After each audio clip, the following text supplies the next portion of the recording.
ఆసియాలో చారల బురద శిఖరాగ్ర sunscreen గా వేటగాళ్లు పనిచేస్తుంది. అయిన పులులు నిజంగా ఇది అవి మనోహరమైన పరాన్నజీవుల జీవులు. నుండి మీరు రక్షించడానికి తెలుసా ఉపయోగపడుతుంది. ప్రతి పులికి ప్రత్యేకమైన పందులు చారల సర్వభక్షకులు, నమూనా ఉంటుంది. భూమిలో ఆహారం అవి కోసం మానవ వాటి వేలి ముద్రల ముద్రలను ప్రత్యేకంగా ఉపయోగిస్తాయి. ఉంటాయి. ఇది ఈ పర్యావరణ శక్తివంతమైన వ్యవస్థలను పిల్లులు మంచి ఆరోగ్యంగా ఈతగాళ్లు, ఉంచడంలో నీటిని కీలక చల్లబరచడానికి పాత్ర పోషిస్తుంది. మరియు వేటాడటానికి అవి నిజంగా ఉపయోగిస్తాయి. మనకు పులి ఎంతో తల్లులు తమ ఉపయోగకరమైన పిల్లలకు జీవులు. 2 సంవత్సరాల పాటు మనుగడ నైపుణ్యాలను నేర్పిస్తాయి. అవి ఎంత రక్షణాత్మకంగా ఉంటాయో చూడండి.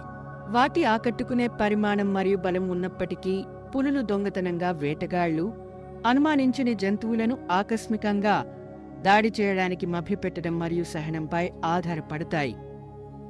కానీ విచారకరంగా ఈ అద్భుతమైన జంతువులు అంతరించిపోతున్నాయి. ఆవాస నష్టం మరియు వేట కారణంగా వాటిని రక్షించడానికి పరిరక్షణ ప్రయత్నాలు ఎంత అవసరమో మనం గుర్తించాలి. Hello AI Facts. Please subscribe, like, share, comment.